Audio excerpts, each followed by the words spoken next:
all the money, everything's been frozen in Mauritius. And that's how we came to meet CMB and Tim Marsland and the drama that followed. Yes. Became another huge story. It was a huge story.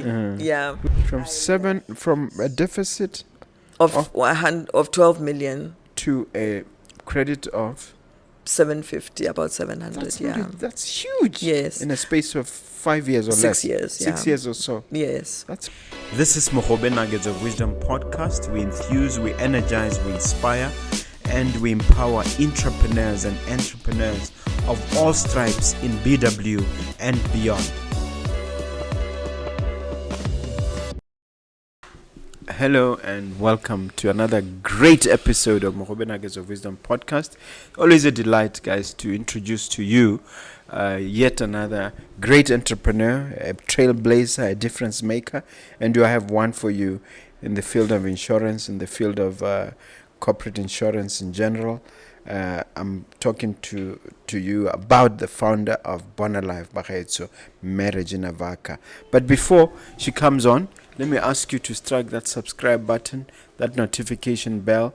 Give us a couple of likes, please. It really makes a difference to the algorithm, and we'd really appreciate it. And of course, my book, Nuggets of Grit, only $350. You go to Exclusive Books, you get yourself one. You come here to Mogobe Plaza, you get yourself one. Alternatively, you are going out, you're at the airport, it's available there at the store at the airport there. So, having said all that, sit back. You're going to really, really love this conversation, guys.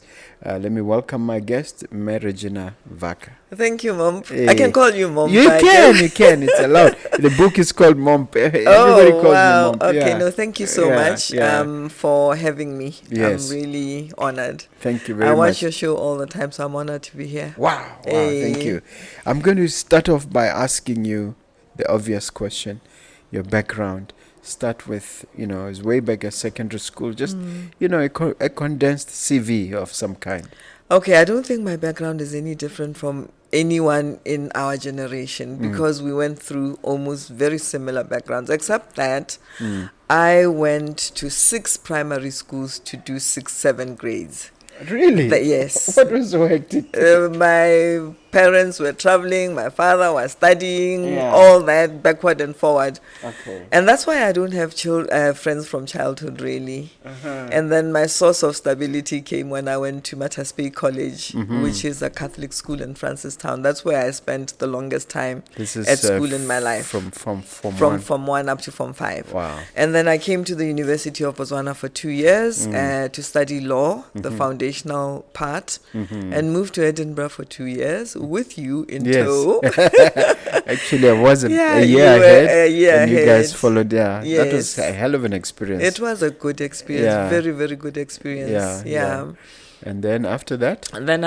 I started my career as a lawyer in Francistown with Musojani Pumapian Company. One of the top firms. Top firms, and both the directors or the founders. Owners became judges. So you don't start off with better mentors than that. And I think I always say to people, where you start your career, where you start your working life, determines who you become. So I think in a big way, I really credit the 2 gentlemen for what they did in shaping my career and my life. How long were you there for? I was there for 5 years. Wow. And then after that, I got married. I had a family. I moved out of corporate. And I thought I was going into hiding at a MVA fund. 7:30 to 4:30 job. But before I knew it, within 2-3 years, both the CEO and the deputy CEO had left. So I found myself being sucked into this vacuum where I was appointed to act as the deputy CEO and then to become the CEO in 1997. Yes. That was an exciting period, and you were one of the first indigenous CEOs, as I recall. Yes, definitely it was. And I was very young, Mom. I was very young. I honestly didn't know what I was doing. I just knew that I had to do it well. Yes. Yeah, so that was the most important part of my life because I learned so much. Okay. And having been part of it was a parastatal. We call them parastatal state-owned entities. Yeah, yeah. I had the benefit of working with other people in the parastatal sector, Dr. Manna Thoko, and we reported to the permanent secretary at the time, who was Relo Hwaila. So I had these giants surrounding me. Wow. Which really made it very possible for me to cushion the blows that came my way. After that, I moved on to the private sector. I went to Botswana Life, which was and still is the largest life insurance company in the country. And I worked Is it there. part of Botswana BAHL? But that is a subsidiary of BIHL. BIHL. And then I was promoted to managing director of the group, which is Botswana Insurance Holdings, BIHL. Wow. And I did that for a while, and then I left. Okay. Yeah, and shortly after I left, I got a very strange phone call. Someone called me and they said, I didn't have that number on my list. And they said, my name is Shaw. I said, who's Shaw? They said, Shaw Khati, I'm the Minister of Sports, Youth and Sports. I sat up in my chair. And then he said, we've put together a committee that's going to do the second African Youth Games, Olympic Games, and I want you to chair it. I was completely taken aback. I didn't know anything about sports. I didn't know how he got my number or why he was asking me. Then I asked him, do I have a choice? He said, no. I said, yes. Yeah. So that was a very interesting and very exciting part of my life as well. What time? That was in 2013. We did them from 2013 to 2014. Wow. So that was a tremendous experience for me. It was also really a tremendous beautiful. success. It was a Thanks tremendous to success. people We like you. delivered them on time, on budget. Yeah. And I think we made the country proud. Yeah. Then after that, I went back to set up Bona Life Insurance, which started off as Bremer Life Insurance. Oh, it was Bremer, yes. It was Bremer Life, and then it became Bona Life. Wow. Yes. Wow. I want to take you back a little bit to the foundation, as it were. Why law, and then why insurance? What are the trigger points for each? Okay. My heart's desire was to become a fashion designer. When I told my mother, she said, oh, I've always known that you're going to mess up your life. So that died then on that day. Yeah. And then I wanted to be a psychiatrist. Oh. Yes. But that didn't work out because I missed out on the opportunity of going for PASC. So I'd seen lawyers. I'd actually attended a law case in Francistown, and I was a debater at school, so I thought, well, let me give this a try. And it turned out that was the best decision of my life. Yeah. Yeah, Okay. I loved it, yes. All right. And of course, the influence of knowing these great luminaries Yes, also yes. must have. And then the pivot point to insurance? Like I say, when I started a family, I felt legal practice was just too hectic. So I thought I was running away from a hectic life and going into a parastatal, which was small. I was employee number 8. So I thought it was a nice shelter for me to bring up a family and to bring up my baby. Yeah, so that was really the decision. But I must say at the time I had a decision to make between 4. I had 4 jobs to choose from. It was the central bank. They needed a company secretary. It was BHC. It was NDB and MVA fund. Those days we seem to have been spoiled for choice. Yeah, we were. I think we're that generation where we really had everything on a silver platter. Yeah. So I took up MVA fund. And a couple of weeks down the line, because they are the ones who gave me the offer first. A couple of weeks down the line, I got called by the deputy governor at the time. It was Dr. Lawrence, and he called me to his office and he said to me, "We want to offer you this job." I said to him, "I've already accepted the job at MVA Fund." He says, "Yes, but in the wider national interests, I think you should be at the central bank, firstly, I had no idea what a central bank does. And then secondly, I didn't know what wider national interests were. So I said, but I've already accepted, so I'm going to stick to my word. Yes. And he tried to talk me into coming to the central bank, but I really felt that I'd already accepted this job offer, so I couldn't do that. Yeah. Much later, when I understood what a central bank is, I realized, oh, he really it was a big thing. Yeah, I didn't know at the time. Of course, they're very influential. They recently Yes. just devalued the pula. Yes, definitely. Whatever was going on there. But getting back to your career, what did you say are your significant successes or triumphs about which bring your smile to your face? My entire career. I think, of course, the pinnacle was setting up Bona Life, because it came at a time when I didn't expect it, but I was hoping for it. And it also came with tremendous challenges which we were able to overcome. So by all means, it's the pinnacle of my life. It's the most difficult, and it was the most painful, but I think maybe that's why it's so enriching for me. Yeah, it was definitely the best time of my life. Do you remember there was a time when you had a tussle with your employer that led to the newspapers? Was it around that same time? Which employer? The tussle that I had was when I was Sanlam leaving. was involved. I don't know. Yes, that's when I was leaving BIHL. Are you comfortable talking about that? Yes, I am, because at the time when I was leaving BIHL, we had Sanlam was the majority shareholder, and I felt very strongly that we needed to move out of Botswana as BIHL, because that's what Sanlam was doing. So I felt very strongly that they needed to take BIHL with them to the rest of Africa, wherever they were going. Because BIHL was... You wanted to be part of their growth. We wanted to be part of that growth. Because BIHL was like the cash cow for Sanlam emerging markets, as they called it at the time. But they had a different view. And the view was that we needed to be within the confines of Botswana. And I felt, if we are within the confines of Botswana, eventually this company is going to shrink. And I don't want to be part of anything that's dying. I want to be part of something that's growing. Yes. And growing tremendously. So I left on that basis. So you resigned, or you just, the board felt that your views did not align? No, I did resign. Oh, okay. Yes. They'd asked me to leave like 3-4 years before.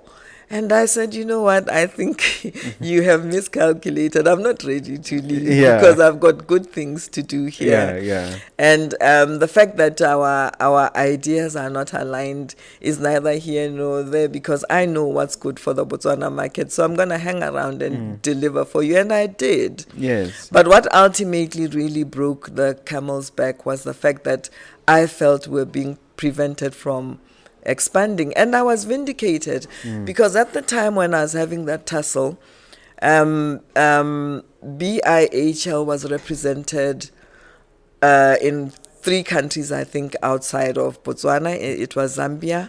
I can't remember. No. It was only Zambia. And Sanlam was represented in 6 countries. And so at the time when I left, which was in 2012, they were represented in 6 countries. In 2018, we took a trip to Zambia. And when we reached Livingston, there was a huge Sanlam billboard which said, Sanlam now present in 27 countries. Wow. Yeah. And that is what I had been fighting for, to become part of that 27 countries. And I don't know how many countries they are in now. And BIHL is still stuck here. And BIHL is still in Botswana. Yes. But surely the leadership now can see the wisdom of what you said. Well, seeing the leadership and supporting the leadership is 2 different things. Yeah. Sometimes we are motivated differently. Yes, and some people may be very comfortable where they are, and other people choose. And has it continued to be the cash cow for the group? Or you're not even aware of that? I'm not too sure how it stands now, but I know that proportionately at the time it was almost more than 50% of the profits were coming from BIHL. I don't know about the distribution now. It takes a certain amount of gravitas And the Jews have a word called chutzpah, which means staying power and strength. To say, even when people disagree with you, to say, look, let's I'm staying because I believe that I can contribute even more. So what do you think has developed this trait in you, which I see very clearly, this toughness, this chutzpah? You know what? I always say that sometimes we take credit for things that we don't have any control over. It's a genetic thing. It's in the system. It's in the genes. Yes. I come from a very strong family on both sides. Yes. My grandmothers on both sides, maternal and paternal, were very strong women, and they gave us a very good example of being female is not a weakness. It's not a disability. It's a strength. So we learned from a very early age that you needed to work hard and you needed to be resilient. It was built in us. Yeah. So in terms of accolades and awards, was there a time you won CEO of the Year or something? Yes, with Sanlam, we were winning because I think our company was doing so well. Yeah, we had a lot of those. How did that make you feel, and how did it contribute to you going even further? Did it catapult you even further? You know, it was very, very important, I think, because within the Sanlam group during those years, it was very white and it was very predominantly male. So to have a black female who was performing and getting awards was a significant thing for the group. And I think it was also a significant thing for the black people in South Africa to see that happening. So I think it was a good thing. But, you know, for me personally, it wasn't... You're just doing normal things. I was just being me, you know.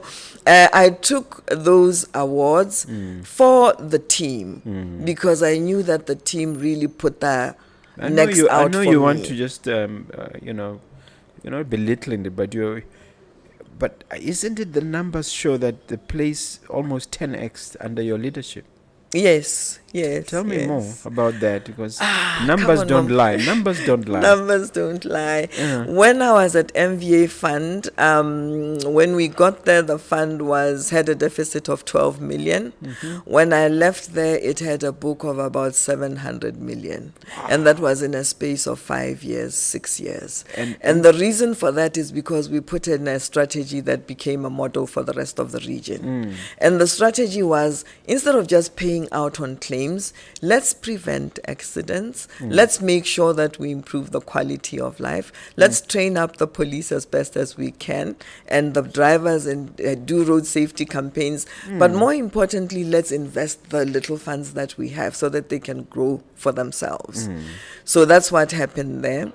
And then when I left... From a deficit of 12 million to a credit of... 750, about 700. That's huge. Yes. In a space of 5 years or 6 years. 6 years or so. Yes. That's remarkable. Yeah. So then at Botswana Life, when I got to Botswana Life, the market share of Botswana Life was about 55%.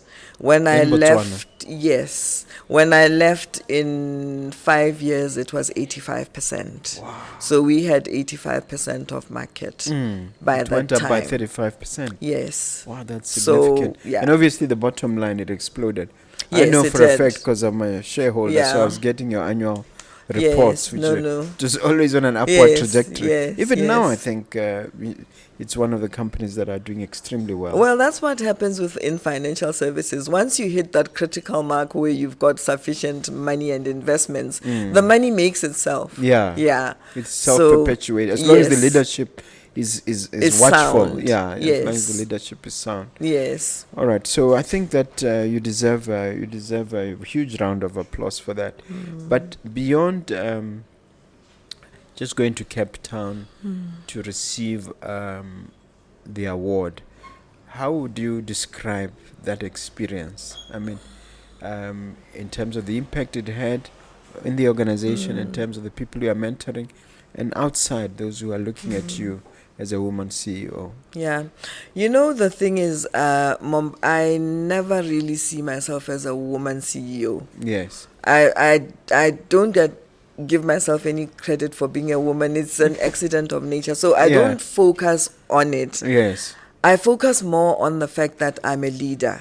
So I lead both male and female, and I hope to be a good example for both. Yes. But like I say, a lot of times, you really haven't experienced life until you've worked with Afrikaners. And I say this in a good way, because they are so exacting. They will push you, they will stretch you, they will stretch you to the limit, and they'll make sure that you've got the means to be able to deliver the results that you need to deliver.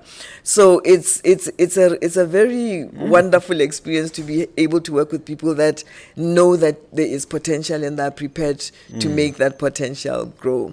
So it was a good thing. They can be tough too as well. Yes, they're very tough. A bit rough. Very, very. That's why I'm saying I say it in a good way. Because I could have said it in a not so good way. Yeah. But in a good way, they'll stretch you. And they'll make sure that whatever is inside there comes out. Yeah, so that was the benefit I had of working with them. But it really maybe is not as relevant for us in Botswana. Because here you need to explain to the viewer that Sanlam is predominantly owned by Afrikaner. It is Afrikaner shareholders, the main shareholder, or the company itself has its roots in the apartheid days. It's one of those companies that were owned by Afrikaners. Yes, and so it's got that history behind it, and I think the history prevails up to today. Yes. Except that in later life it became listed, so it became a public company. But it's very much got an Afrikaner background. Yes. And character. And feel. Yeah. Yes. Yeah. So that's why it was a big thing, especially for the South African blacks. Are you able to give any examples of the kind of treatment that makes you convinced that these guys are different, these Afrikaners are different? Oh, they are definitely focused. Yeah.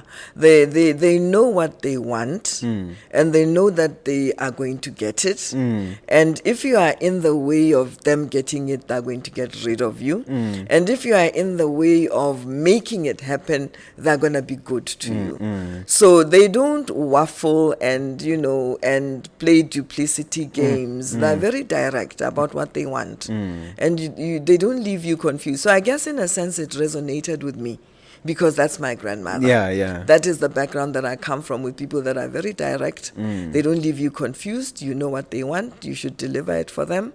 And it was good for me. Yeah. And they used to set those targets, and the good thing about you is that you exceeded them. Yes. Yeah. Yes. So they knew that you were. You know what? I'm not sure if that's a good thing or a bad thing. Why? Because the more you perform, the more they want. Yeah. So eventually it does get to you. Yeah. There's never been a time where the board has come and said, "Oh, you did very, very well. We want less next year." Yeah. I want us to talk a little bit about Bona Life. Yeah. Is Bona the meaning of what I think it is, which means to see? And how did you come up with that? And tell us why did you want it to be called? Is there a significance to the name Bona? Yes, there is a great significance to the word, to the name.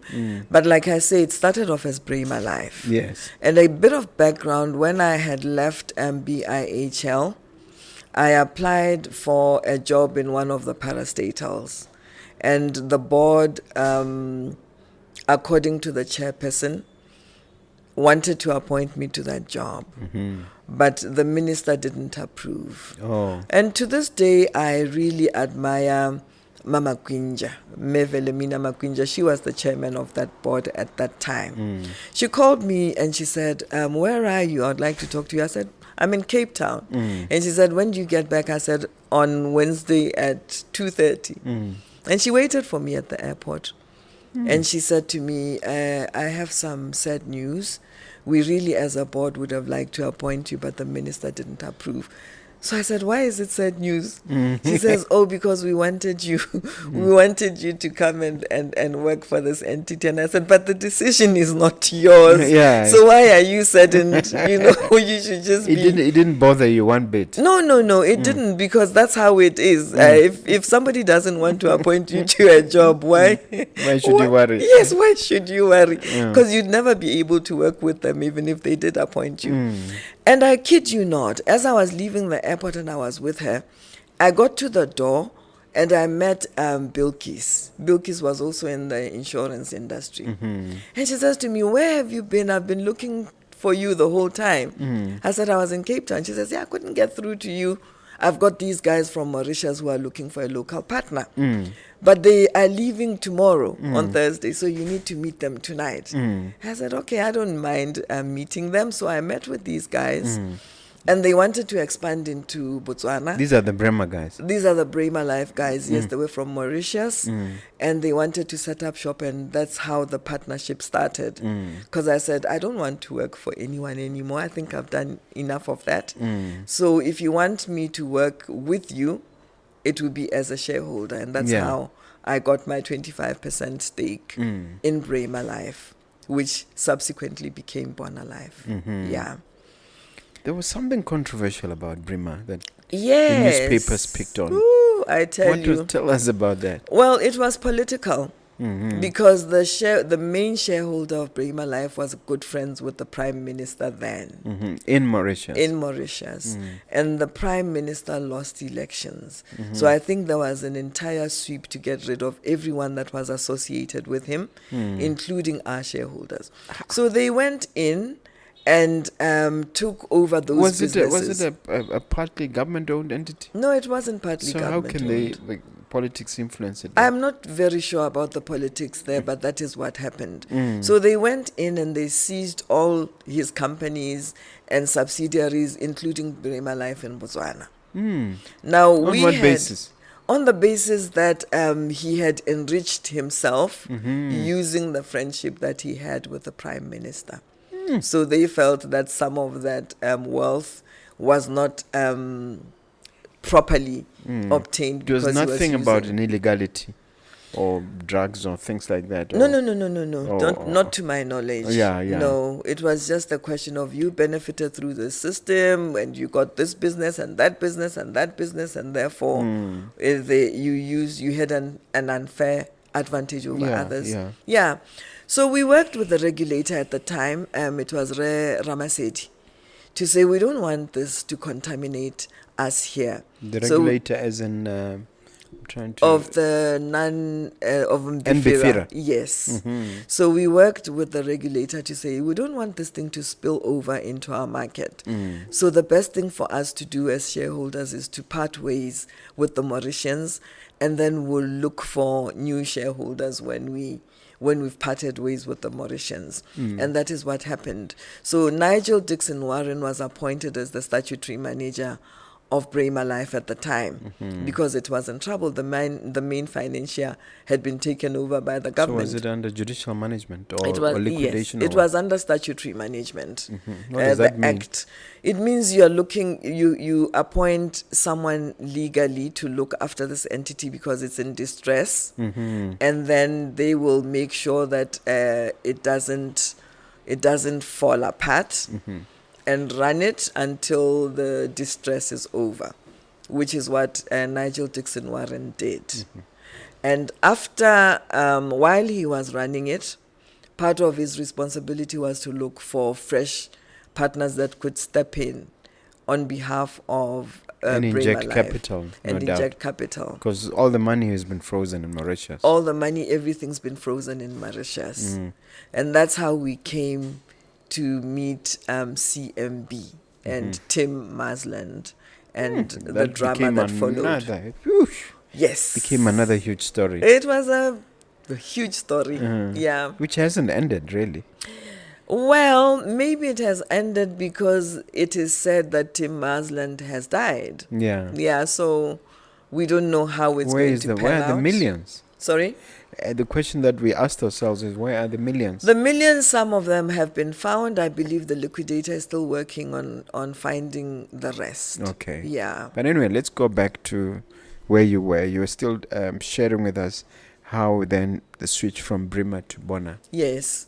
So in our quest for a shareholder, the Tim Masland appeared to the statutory manager and said, we've just signed this mandate with the BPOPF, where we have been given money to invest in businesses within the country, and would like to invest in Bona Life as shareholders on behalf of the BPOPF and our own behalf.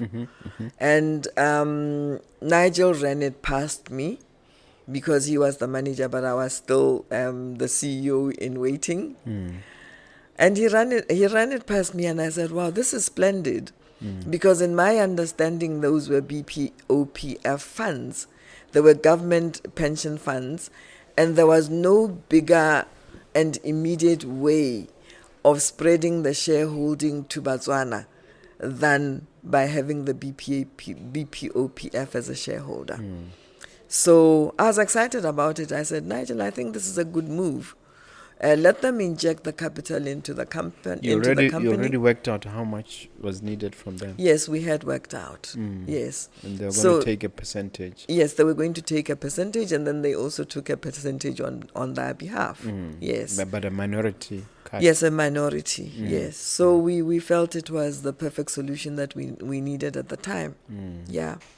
And of course, we went to the structure was approved by the regulator.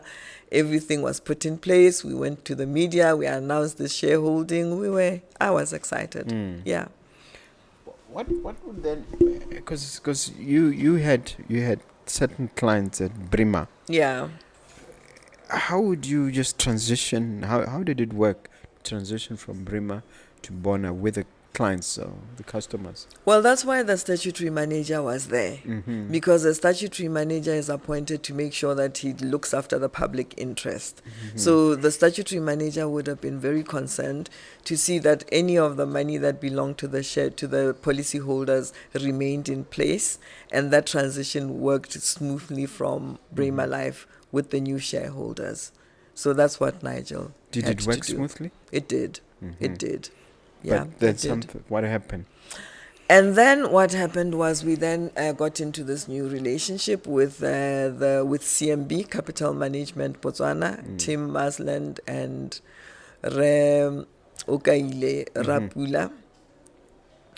Only to find that our minds were not on the same place, because they came in as asset managers. And we were happy that we had a partner as asset managers because we had assets to manage. So as time went on, they started having a fallout with the BPOPF. And when I read after funds had been injected? After the funds had been injected into Bona or into both. Into both. Yeah, because the funds were injected into Capital Management Botswana by the BPOPF. And then they went through the transaction with Bona Life through the statutory manager. So both transactions had happened and had been completed. Now, it turned out then they started fighting with the BPOPF. And the fight was essentially that the BPOPF were not happy with the way they were managing the funds, and they were not happy with the way things were going. And I think the feeling of CMB was... The funds were diverted, were they not? Yes, they were. They were diverted. In fact, stolen in some senses. Yes. Together with some funds from Bona Life. So then, as I was reading the problems that they were having... But the Bona Life funds were ring-fenced by your, curatorship, your stewardship, isn't it? Oh no, my personal stewardship. Yes, because after the statutory manager left, I went back to my role as the CEO and the founder of Bona Life. Yes, But then they were on our board. Because remember, they represented the BPOPF and they also represented themselves. Okay. And So they had a, what percentage? they had 25% and the BPOPF had 40%. So they had sufficient influence to rock the boat there. Yes, they did. Yes, they did. And they did that. Yes, they did. Yeah. So I'm only understanding for the first time. Yeah. Because the newspapers never seemed to, you could never quite catch the thread of what happened. What was going on. Well, the fact of the matter is that financial services, everybody who gets appointed into financial services is vetted and appointed and approved by the regulator. So I had known Tim Marsland when he was working at BIFM Capital, which was a subsidiary of BIFM. So when I was at BIHL as the managing director, he was a subsidiary of a subsidiary. I never really got to understand what they were doing, because when you are at the helm, you don't get to those levels. And so when I left BIHL, they subsequently fell out with BIHL.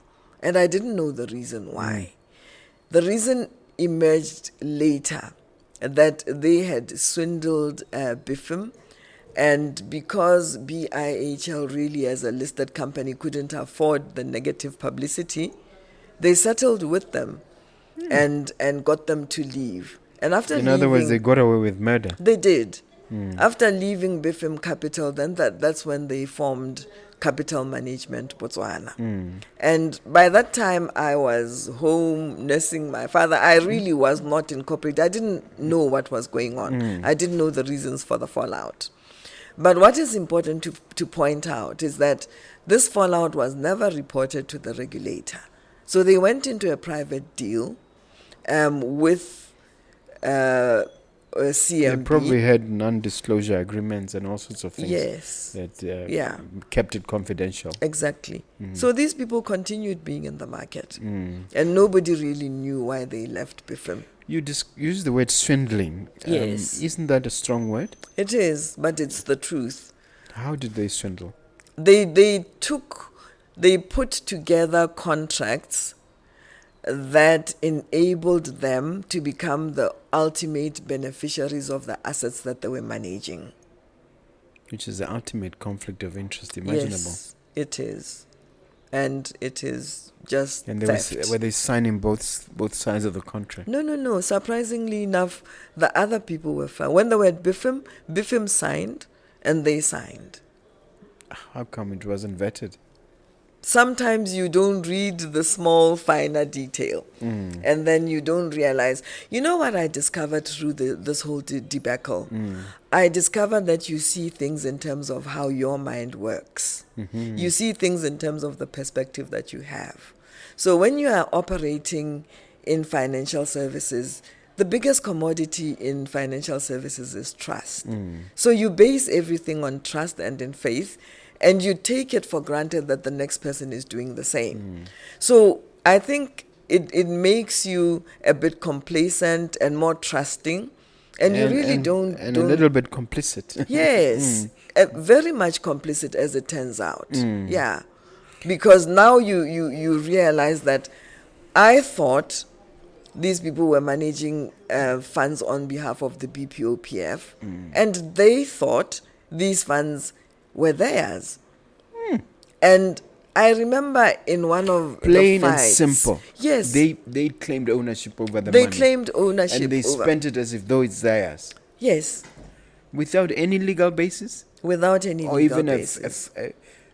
some kind of justification. Well, as part of the tussle, when I was going through the tussle from the Bona Life point of view, I had a conversation with Tim, which was very enlightening, because he said to me, I don't understand why you are being so awkward and difficult, wanting the Bona Life assets to be registered in a particular way and not in the way that we have structured them.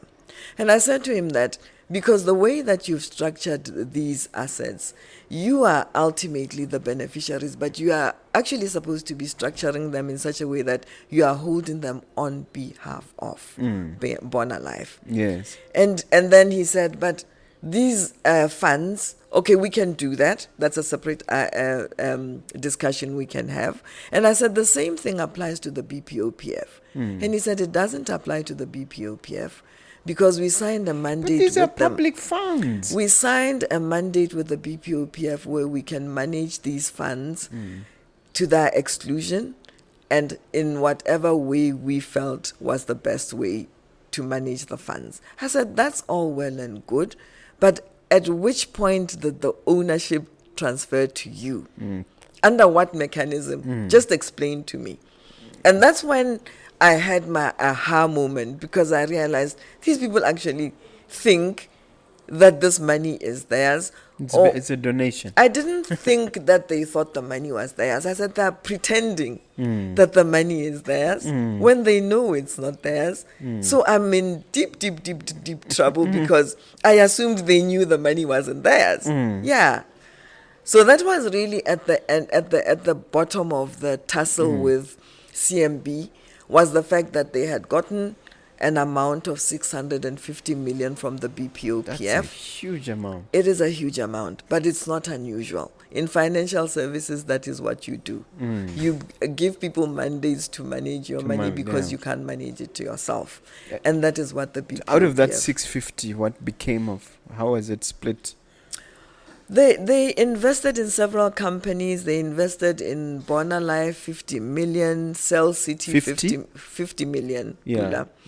They invested in Cell City, 50 million. They invested in all manner of investments.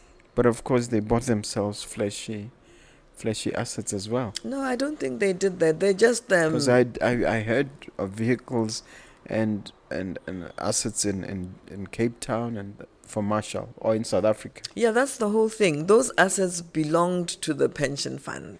They belonged to Bona Life, but they had crafted documents that would make it possible for them to convert them to CMB and to claim ownership. Yes. So it was all very criminal. So, and the man lost his life. Is it early this year or last year? In April this year. Was it suspicious circumstances? I have no idea. I've so moved on. Yeah, I've so moved on. I don't know what the circumstances were. We spoke about Trump's times. We're now talking about setbacks and disasters. Which of these things we've discussed would you describe as a disaster or a setback? I think the ordinary person would classify Bona Life as a disaster. Why? Because it was difficult and it was a way of unraveling everything that I was unraveled by this case, by the association with CMB. Because in the end, what happened? Well, in the end, I think it was a triumph because we managed to get to the bottom of what really was going on. And we managed to find out the involvement of the chairman of the BPOPF at the time, who was Rakata Murupisi. And he was brought to justice. 7 years he got. Yes. And yes. And the justice system had chased up Tim Marsland into a corner, and they were going to extradite him so that he could come in and be prosecuted in Botswana. So for me, I think it was a triumph at many levels. I think it was the first time that it was highlighted that, public funds do get stolen. And if you are not careful, they'll get stolen in future. It was also a way of disclosing the template, because there's a template that is used to steal public funds. And that template is just tweaked here and there. We've seen it in this country even. So what you do firstly is you collect these public funds and you pull them into whatever entity you wish to call it. They call it an SPV, special purpose vehicle. Yes. And then you make it in such a way that you ring fence the owners of the money out of their own money. And then you go on to steal it. So that is what happened. In the name of investing it. In the name of investing it. Because they don't steal directly. They don't steal directly. But then what it does do, what it also did, is that it showed up the fact that for something like this to happen, there is collaboration at many, many levels within even the government. So there are very powerful people who are involved, very powerful people who can pull strings and make cases disappear, who need to be part of the system for it to function. So there is no person who's just going to steal 650 million on their own. We're talking about corruption on a grand scale. Yes, it is. And how widespread is it? Oh, it's very widespread. In Botswana now? Yes, it is. Not even now. I'll share this with you, Momp. And I call it a template for a reason, because it's similar. When the MVA fund was set up, and I was there in 1997, that template existed and it was already being implemented. What happened was the insurance advisor within the government gave advice to the government that you need to have automatic third-party insurance through the Motor Vehicle Accident Fund, which was a good thing. Yes. Or notionally it was a good thing.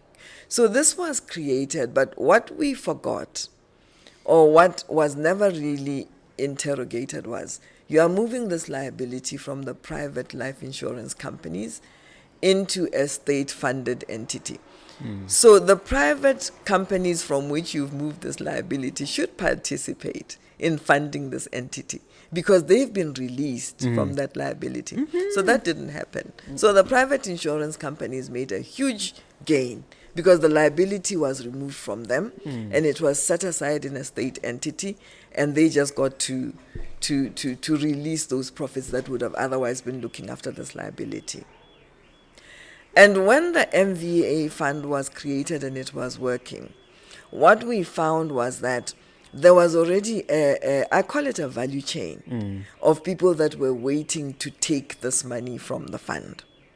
Now, the way that the value chain was working was that we at the MVA fund got the funds through automatic levies, and we pulled it together.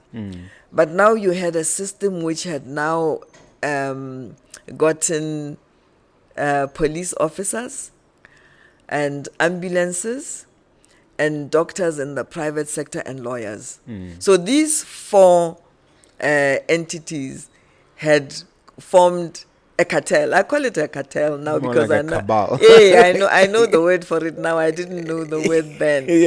Yeah. So what would happen is that as soon as there's an accident, the police officer would report the police. Obviously they would do the police report and everything, and then they would report to the ambulance that here is an accident. The ambulances, the private sector ambulances, would come running in. They would take these to a doctor or to the private hospital. At that time, it was just GPH. And then the lawyer would be waiting to submit the claim. So this lawyer would be submitting outrageous claims. I mean, we were receiving astronomical claims.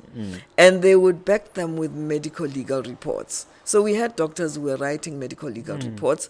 Which looked very convincing. They were not convincing at all, because they were exaggerated to the 10th degree. Exactly. Yeah. So when you checked them, they didn't stand up to scrutiny. They didn't stand up to scrutiny, because you have this person who's broken his arm, and now they won't be able to sit on the chair at the office. They need to be compensated for loss of earnings. They need to be compensated for all sorts of things that didn't match the injury. But you had a medical legal report that was supporting that. Yes. So that was my first encounter with how public funds get stolen. And then obviously you needed people inside. Is that how the act ended up being revamped and recrafted to keep out even lawyers from submitting claims? Yes. Were you behind all this? Yes. Because at the time it cost my firm a bit of money. Yes. No, it cost your firm a bit of money. Yeah, because I had one of the partners who was doing insurance. Yes. And more or less his whole area had to be closed. Yes. And then he switched to conveyancing. Yes. Yeah. But it was because of one act. Yes, Yeah. it was. I didn't know you were the instigator. No, but no, at the no. time you were there, you were the CEO. Yes. So all this now is making sense. We drafted that act. Yeah. Deliberately to say that we're moving. This is a human rights issue because compensation is that, and therefore we needed to draft an act which could make it possible for us to function in a quasi-judicial manner, where we can take the decisions ourselves. I think you said you're using Namibia as an example, if I'm not mistaken. South Africa, we used South Africa, but the South African model had been so infiltrated, it wasn't working. It was bankrupt, and it still is. Yeah.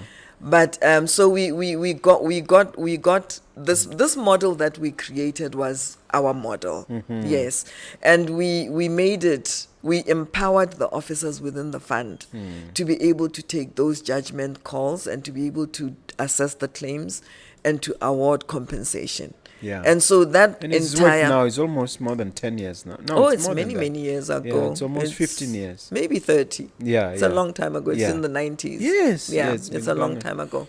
So what you are saying to me is that even in the general scheme of things, if the corrupt practices are picked up, it is possible to close the gaps and to put an end to it. Oh, yes. And there's an example. Oh, yeah. Yes, So I wonder whether there's a similar way in which what has happened with Marshall and them and, all this. Is there a way we can close the gap? Do you have a template that you can guide us with? Well, you have to have the will. You have to have the political will. Yes, you have to have the political will, because things like this don't just happen on their own. You see, what I say, and it's very concerning for me, is that when we were at MVA Fund, we were able to stop this in its tracks. And the reason for that is that my boss at the time was an ex-judge from Zimbabwe, from the High Court in Zimbabwe. So we worked together as a team to turn this into an entity that was a that had quasi-judicial functions. If we hadn't been there, it wouldn't have been possible to do that. So it would have become an ordinary fund where people come in, submit claims, that are paid, and so on, which is what it was before we got there. Yeah. So the fact of the matter is that it is very possible to stop things like that. But as you've correctly indicated, it impacts on a lot of people. It does. And there's a lot of resistance. And we saw this when we're at MVA Fund. It impacts on the country. Some say that is why the country is broke at the moment. Exactly. Yeah. So we were able to make that change because we had the will from within. And we also had the environment was not as it is now. It was somewhat hostile. It was hostile to corruption then. Yes, it was hostile to corruption then. But now what I say, and it concerns me a great deal, is that corruption is an industry. And that's the part we don't realize. Once corruption sets root, it's very difficult to remove, because who are you going to remove it with? The people that are doing it are not going to be on your side. And the people that are doing it, there's beneficiaries of beneficiaries of beneficiaries. And that's why I say it's an industry. It's now, in this country, it's now an industry. It saddens me to say you're correct. Yeah. You're correct. But I still want to go back to my question, which is, if you could have that magic wand, and assuming there's political will, what steps have to be taken? The steps that have to be taken, especially to fix these large sums of money situations that are just getting blown to smithereens. You have to have your governance structures right. And after having your governance structures right, you need to have consequences so that people can be able to see. You need to have accountability so that people can be able to see that if you defraud or you steal or you go away with public funds, this is what will happen to you. And that has to be in place. Because like I say, you are not going to be able to do it as a single individual. If the two of us, my boss and myself, tried to do what we did in MVA Fund in 1996, 1997, I wouldn't be surprised if we fail. I mean, we would fail terribly because the vested interests are so great. We would be stopped at every level. And that, unfortunately, is where we are. Wasn't it around 0607? No, that was an improvement. That was an improvement of the Yes, legislation. the first So it act was in happened, yeah. 1998. Okay, Yeah. yeah. Right. Now I want to talk about you and what you're doing now. We got chatting and I got to understand you're a grandmother. You are retired or semi-retired. But you do run a consultancy service. Yes. Tell us about that. Well, my biggest passion has been, you know what? I want to share what I have, what I know, with as many people as I can. So I do coaching and mentoring of individuals who need coaching and mentoring. And I also do consulting. In which area? In leadership, Yeah. in particular, and strategy. And I do consulting on strategy, because I believe that strategy, we talk about strategy as if strategy is a document. From my point of view, strategy is a philosophy. Strategy is the same thing as a religion, or it's a philosophy. Yeah, it has to be in your mind. You have to live it, you have to agree with it, you have to have it in your heart for you to be able to implement it. So the mistake that I see happening around is we go out, we have these strategy documents, we put them in our drawer, and we talk about the beauty of this document. We never actually implement it. We look at it once in a while when we have a board meeting to say, oh, this is how well we're doing against the strategy, and then that's it. But a strategy is something that is supposed to change your mindset. It's something that is supposed to say, this is the direction that you are going. I want you to go there. Yeah. So you need to get the person to be convinced, and you need to get the person to agree that this is where I want to go for the strategy to be effective. Yeah. Yes. So the company is called RVA. Yes. Regina Vaka Advisory. Yes, and it operates from where? And if somebody is interested in taking advantage of its services, how do they? First of all, what does it take to qualify to become a client? And B, what do you have to do? You know what, Mom? After fighting the CMB battles and all the things that I have seen in my corporate life, I don't want to have a big entity. So it's really mostly by referrals. Most of my clients are through referrals.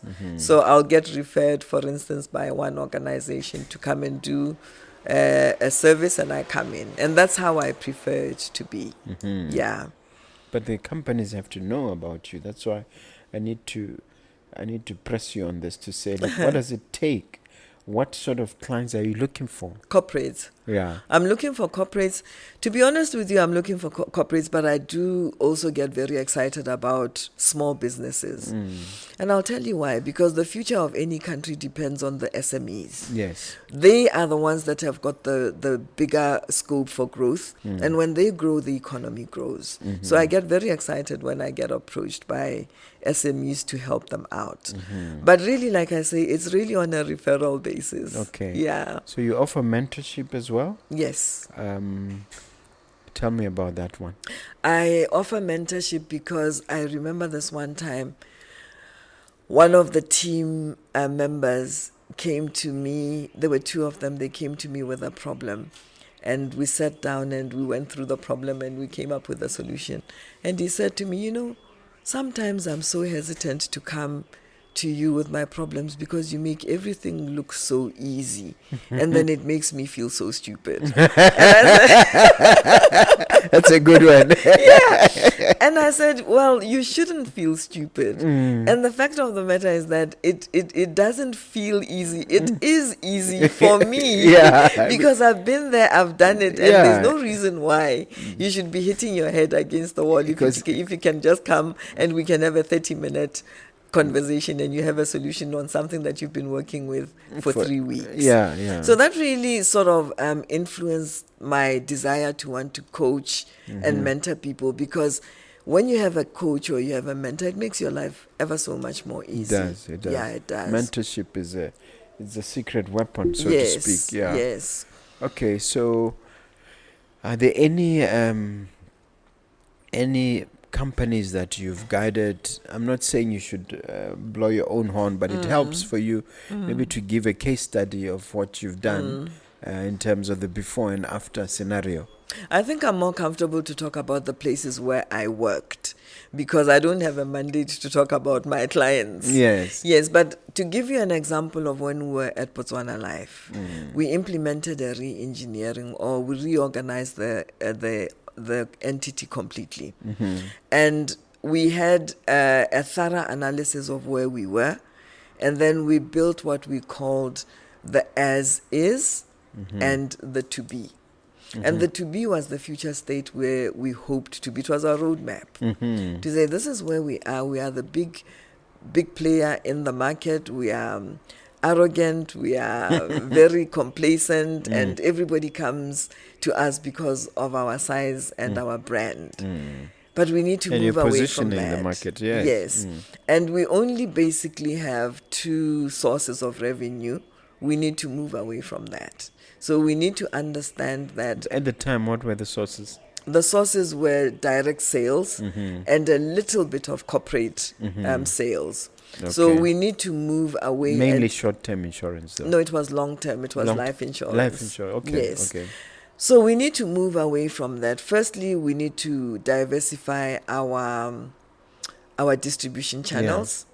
So we don't rely on the direct agents that we have. We need to also rely on the brokers that are out there.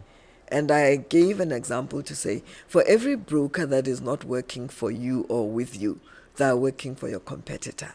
So you need to make sure that you have all the brokers working for you, because that's how you are going to grow your market share. And that's how we're able to grow the market share by and large. So you started approaching all of them? Yes, we started approaching all of them and making the conditions very comfortable for them to work with Botswana Life. Because by that time, we were big and complacent, so we didn't really care. And the way we treated our brokers was appalling, you know. So they worked for us because they didn't have a choice. And the roadmap that we put in place said they do have a choice, and the choice is your competitor. So we moved that entire shift. We saw that entire shift to increasing from 2 revenue channels to 5, different products, different approach to the market altogether. Wow. And the results speak for themselves. Yes, the results speak for themselves. Yeah. Now, what is the current situation of Bona Life now? Yeah. What can you tell us? Can you give us an update? I can't give you an update for Bona Life because I'm not with Bona Life anymore. So I don't have the mandate to talk about. What became of the company? The company, after we had stabilized the issues that we had with capital management, Botswana or CMB, and it was very clear of what had happened, and it was very clear that the policyholder funds were safe and it had reached its stability. I just felt I had done my role. The most important thing for me that used to worry me and that used to trouble me was the fact that financial services are dominated by foreign countries. It was always my wish and my desire to have a significant player within the financial services. And I thought Bona Life achieved that. Yes, and I thought Bona Life achieved that. So after it had been stabilized and it was very clear that people were either in jail or were going to go to jail, I felt my usefulness was done. So I moved out of Bona Life and I ventured into other areas. Because for me, having fought that battle, I really felt contaminated. It was like, I'm telling you the truth, it was like someone just dunked me in a sewage pond. Because it was the exact opposite of who I am and who I stood for and what I believed in. Yeah. But it's a fight that I had to fight because I found myself in there. And you fought it well, my friend. You fought it well. Yes. So after that, I felt, it's stabilized, but I feel contaminated. I feel if I stay here, I'll never have that feeling of being cleansed. Yeah. So I had to leave. So you sold all your shares? Yes, I did. Okay. Yeah. And now it's owned by the BPOPF 100%. So the Botswana Public. So you have no idea even if it's Pension doing Fund. well or It is doing well because it's now coming back. At the time, it had the negative publicity, it had the court cases and the battles, and everything has nicely settled down, and it's picking up and it's doing well. Speaking of court cases, all those were closed and done. No, they're not closed. closed. The ones where you used to write those lengthy affidavits. I believe Yes. used to ride affidavits the stick. I know. Yeah. Yes, those are done. Because at every turn, CMB was trying that. Like, they would try this, they would go to the Court of Appeal, they would go to another court, they would leave this Gaborone and go and steal a judgment in Lobatso while we were, So all those are done. The civil matters are really by and large done, except of course for the liquidation, which is ongoing. And it's ongoing because the money, it was like the delta. So when the money came into the accounts, it went like that. So it's very difficult for some of it to be traced and tracked back. Yeah. Now, the we've had a new political dispensation, as you well know. We went from BDP after 50 years to the current.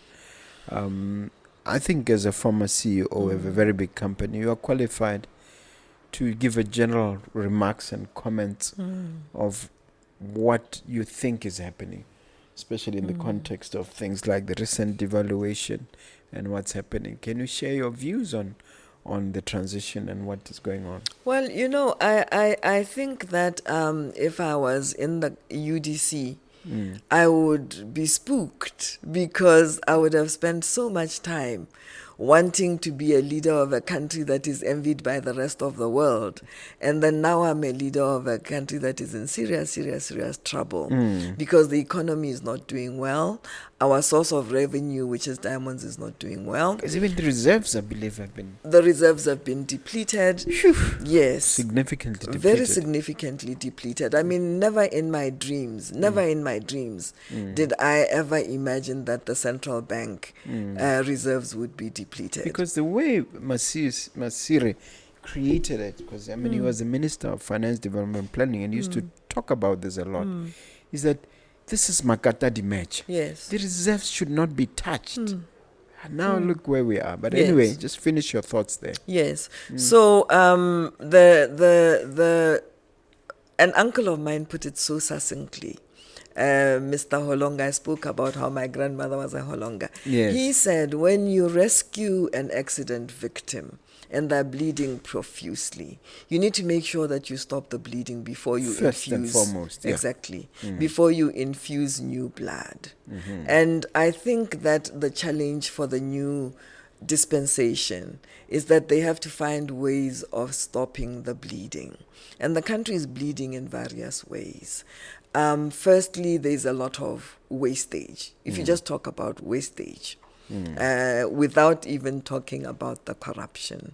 And then obviously there's the corruption. Can you give examples of the wastage? Well, I have a brilliant example. I took an aunt of mine to Princess Marina. And the people, the system there, the health system there has collapsed. There were youngsters at the emergency ward who were fumbling. They were doing their best, but they really were not competent to be in an emergency center. And it took them 8 syringes. It took them, I don't know what they call them, these needles that you put in a drip. Yeah, maybe those are syringes. It took 8 of them for them to be able to put up a drip. So the 7 of those syringes went to waste. Because of insufficient expertise. And because nobody ever looks at the cost of what it is costing to provide a service at government. So whether you could produce it at 1 pula or 100 pula, nobody cares and nobody makes those determinations. When you have a public event and the members of parliament have to go for an event, the drivers will drive them to that event and then they will leave the cars idling, sitting in the air conditioning for the length of time that event happens. So if it's the opening of parliament, all those numerous vehicles, the engines will be on and the driver will be sitting inside. Where does that come from? Well, that's crazy. It's been there for a very long time. That it makes no sense. It makes no sense, yes, but that is like... Because it doesn't take long for the air conditioning to turn on. Yes, but that is the wastage that happens out there. And sadly, we've become accustomed to thinking of money disappearing in billions. as if the billion just walks in one lump sum. We don't realize that it's the many, many little bits and pieces that we spend that accumulate to become a lot of money. So when you have an event in Maung and 6 ministers pitch up for the event, we don't realize the phenomenal cost of that one trip for the government. So we need to be able to work our way. Before we talk about foreign trips, where it's always the president, the ministers, and senior public officials. Yes. A whole lot of them. Yes. And they, I understand some of them go on you know, they don't use economy. Yeah. And then they go on. Yes. But I think the point that I'm making, the point that I'm making is that wastage of that nature should be stopped. To start with. You know, and people must be able to understand, like I spoke earlier on about a strategy being a philosophy. We need to be able to come to a realization as a nation to say, this is the direction we're going. But we need to change course and turn left. Immediately. Immediately. It can't be a gentle curve. It's a sharp turn to the left that needs to be made. So I think that is what this economy needs and to understand. And also we need to have an understanding that it's not just about whether there's money in the bank or there's money wherever. You need to be able to keep a track of your liabilities as a government and know that all these state-owned entities that I have are actually a liability on me as a government. A lot of them are doing the same thing. They're duplicating efforts. Yes. So when we were supposed to diversify the economy, we didn't diversify the economy. So we created a state-owned entity so that they can become the new providers of jobs. And that's essentially what they do. They pay salaries. They've long lost track of what their mandates are. And they're a tremendous liability on the government. So then there has to be an acknowledgement and an acceptance that this wastage must be stopped. This leakages must be stopped. These duplications must be brought to an end. And it needs incredible willpower to be able to get those things, because they'll be extremely unpopular. Initially. Initially. Until the results start show. And the worry is always that, the turnaround happen within the remaining 4 years. Yes. So, but the thing is that commitment has to be made to say that, we can't continue on this trajectory. Have you ever considered politics or giving some of these ideas to politicians? The ideas do get given to politicians, yes, but I've been approached so many times to become a politician, and I know it's not me. They'll throw me out within 2 weeks. Because you're going to be blunt and direct. I can't play the game. No, it's too hard. It's too hard. Let's talk about long term now as we close our conversation. What do you see in a decade or two for RVA advisory in general? Well, like I'm saying to you, and for the brand, for your brand also. For my personal brand. Yes. I'm working on something that I'm not in a position to disclose at the moment. But that's going to now move me away. It will probably even move me out of consulting altogether into a new space. Makes me look forward to inviting you over next time. Yes, definitely. But it's really got to do with well-being. I've noticed and I have experienced that sometimes we're so focused on getting results and on being driven. We disconnect, and we disconnect from ourselves, we disconnect from society, we disconnect from our friends and family. And I'm just working on something that's going to bring that reconnection back. Okay. So that even as we are leading these fantastic entities, we need to understand that that life is going to come to an end. And when it comes to an end, don't find yourself so isolated that you feel uncomfortable because you've been speaking English in boardrooms the whole time. You need to have a center, a pivot that keeps you grounded. Keeps you grounded in your culture and your community. And your spirit. Mm. Yes. Oh, the spirit as well. Yes, definitely. Something big is coming. Yeah, no, it definitely starts with the spirit. What about for RVA advisory? What can we look forward to? You A can decade look or two now. A decade or two from now. Like I said, that is so low key. I really have no intentions of making it big, honestly. I'm just doing my job. I'm pressing for info. No. Yeah. I have no intentions of turning it into a big empire or whatever. No. Yeah. All right. Any question for me now as we're wrapping up? Yes, I do have a question for you. Okay, go shoot. Yes, in terms of you asked me the question about the economy. What are your feelings? I echo those sentiments. I really echo them. I also think that the current leadership needs to open a bit more aggressively to the private sector, because it seems to me that the focus is more on foreign this, foreign that. Go to this country, go to that country. What about here? I think they need to reconnect with us in the sense of getting people like you. I mean, you should be part of somebody's kitchen cabinet, if nothing else. I mean, if the previous leaders always had a kitchen cabinet of some kind, rooted in the private sector. I don't see that happening with the last three leaders. The last three presidents. We need to revive that, and otherwise, I will just copy and paste what you said, because I agree with what you said. Yeah. It's very concerning. I think, like I said, I joke about it, but I don't think it's a joke to say our generation is probably the generation that saw poverty, because Botswana was poor at the time. Yes. And we rose to phenomenal wealth, and we'll probably go back to poverty. In one generation. If it carries on like this, we will go back in one generation. But at least we'll be used to it. Yeah. Trying to look on the bright side. We forgot it. It was such a long time ago in the 70s. We've forgotten what it's like. Just joking. Is there anything else that you want to share with the people before I ask you to give your final message? Yeah. I think the thing that I want to share with the people is that it's very important for us as Botswana to become involved in what is happening in our country. I think that right now we are feeling a sense of, or at least we're feeling a sense of achievement, that we managed to change the BDP.